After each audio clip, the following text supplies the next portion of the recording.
اللہ کے عذاب سے محفوظ ہو۔ تو درود پاک کی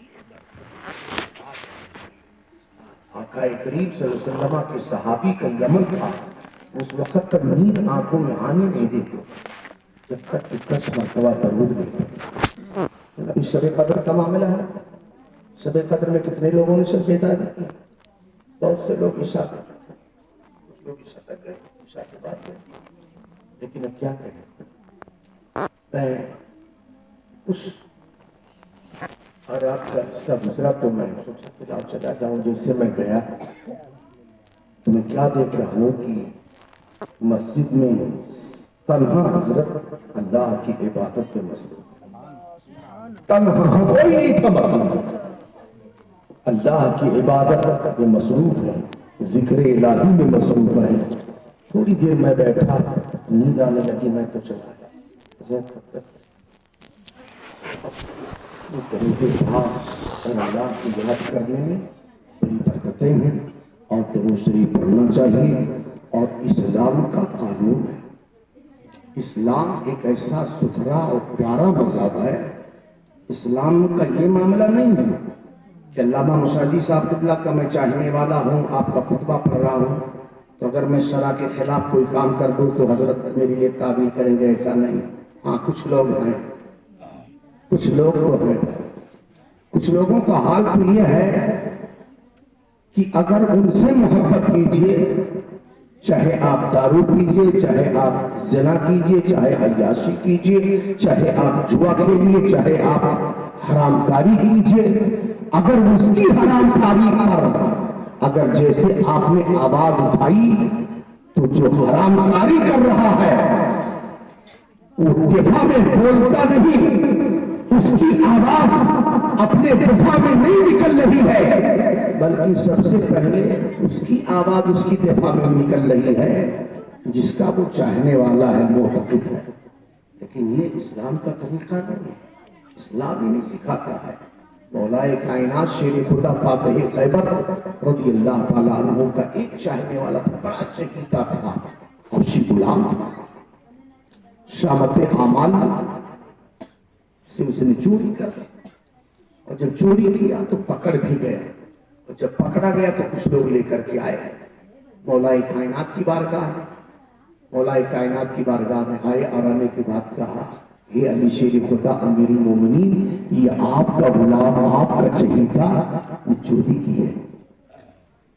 مولا کائنات فاتح خیبر رضی اللہ تعالیٰ عنہ ارشاد فرماتے ہیں کیا تو نے چوری کی ہے؟ اس نے کہا ہاں حضور، میں جھوٹ نہیں بولوں گا، حضور میں نے چوری کی ہے۔ اقرا نے جھوٹ کیا تو مولا کائنات شیر خدا رضی اللہ تعالیٰ عنہ نے تعویل نہیں کی، اس کی صفائی کے لیے آپ نے کوئی صورت نہیں نکالی، کیونکہ شرع کا معاملہ تھا، رب کا قانون، رب کے قانون کے مطابق مولا کائنات شیر خدا رضی اللہ تعالیٰ عنہ نے ارشاد فرمایا کہ رب تعالیٰ کا حکم ہے کہ چوری کرنے والے کے ہاتھ کو کاٹ لیا جائے، اس کا ہاتھ کاٹا جائے، اس کا ہاتھ کاٹ دیا جاتا ہے۔ جب حبشی غلام کا ہاتھ کاٹا گیا، حبشی غلام کا ہاتھ جب کاٹ دیا گیا، اب وہ اپنے گھر کی طرف چلا، وہ حبشی غلام کٹا ہوا جا رہا ہے اور پنجہ مولا کائنات کی بارگاہ میں اور کٹا وہ ہاتھ لے کر کے جا، چونکہ چوری کیا تو یہ اسلام کا قانون ہے۔ اسلام اتنا پیارا مذہب ہے، جانتے ہیں۔ اب مولا کائنات فاتح خیبر رضی اللہ تعالیٰ عنہ کی بارگاہ میں پنجہ رکھا ہوا اور اس کا کٹا ہوا ہاتھ، اپنا کٹا ہوا ہاتھ لے کر کے گھر کی طرف چلا، خون ٹپک رہا ہے۔ راستے میں حضرت سلمان فارسی رضی اللہ تعالیٰ عنہ سے ملاقات، حضرت سلمان فارسی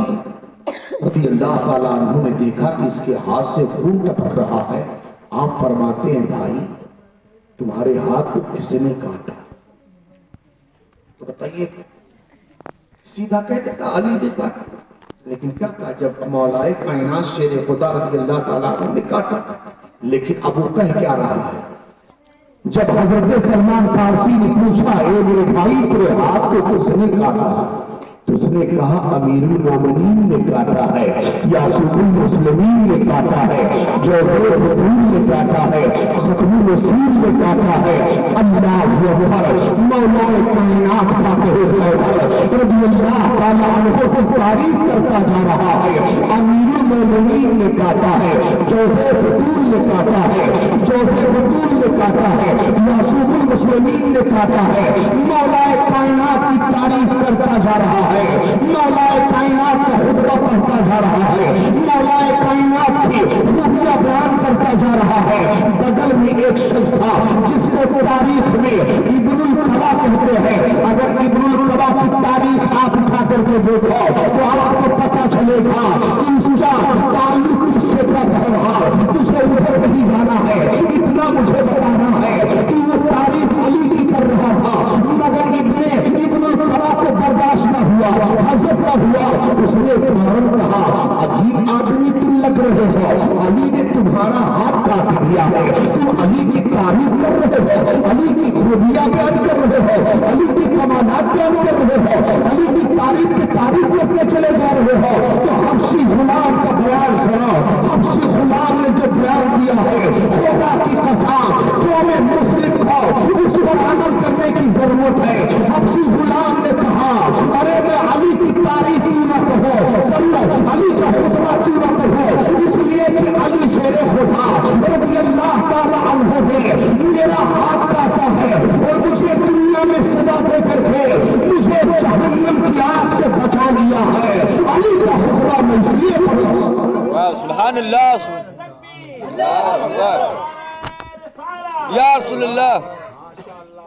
سنیے اگر علامہ مشاہدی صاحب قبلہ کسی مسئلے پر اگر سختی دکھاتے تو ناراض ہوتا، شرع کے خلاف اگر کسی کو کوئی کام کرتے ہوئے علامہ مشاہدی صاحب یا علامہ بدر الدین صاحب نے دیکھ لیا اور دیکھنے کے بعد میں ڈانٹا پھٹکارا تمہیں ایسا نہیں کرنا چاہیے، تو اس سے پہلے سلام کر رہے تھے، اس سے پہلے ملتے تھے، السلام علیکم، وعلیکم السلام۔ شریعت کے خلاف کام کرتے ہو اگر کسی نے تنبیہ کر دی، ڈانٹ دیا کہ ایسا نہیں کرنا چاہیے، تو اس کے دشمن بن جاتے ہیں، اس کی مخالفت کرنا شروع کر دیتے ہو۔ نہیں، حبشی غلام کا ذرا دیکھو، حبشی غلام نے کہا میں علی کی تعریف کیوں نہ کروں، علی نے میرا ہاتھ کاٹا نا، اور علی نے میرا ہاتھ کاٹ کر کے دنیا میں سزا دے کر کے مجھے جہنم کی آگ سے بچا لیا ہے۔ یہ علی کی مہربانی نہیں تو اور کیا ہے، علی کی یہ مہربانی نہیں تو اور کیا ہے۔ علی شیر خدا رضی اللہ تعالیٰ عنہ کی تعریف پہ تعریف کرتا جا رہا ہے۔ علی شیر خدا رضی اللہ تعالیٰ عنہ کہ غلام نے اپنے کردار سے ہمیں اور آپ کو سبق دے دیا ہے۔ اس شریعت کے خلاف اگر ہمارا قدم اٹھ رہا ہے اور کوئی شریعت کا پاسدار، کوئی شریعت کا پاسبان اگر ہمیں تنبیہ کر رہا ہے، شریعت کے خلاف قدم اٹھانے کی بنیاد پر اگر ڈانٹ پھٹکار رہا ہے، اگر ہم پر سختی کر رہا ہے، سوشل بائیکاٹ کر رہا ہے، تو ہمیں اپنے آپ کو سدھارنا چاہیے، اس کی مخالفت نہیں کرنی چاہیے۔ اس لیے کہ شریعت کے خلاف میرا قدم اٹھا ہے، شریعت کے پاداش میں وہ ہمیں سزا دے رہا ہے، وہ سزا دے کر کے وہ ہمارے اوپر مہربانی کر رہا ہے، دنیا میں سزا دے کر کے جہنم کی آگ سے ہمیں بچا رہا ہے، یہ اس کی مہربانی ہی ہے۔ واہ واہ، سبحان اللہ۔ مولا کائنات فاتح خیبر رضی اللہ تعالیٰ عنہ کی تعریف کیا تو ابن القبا جو تھا اسے ہضم نہیں ہوا، کوئی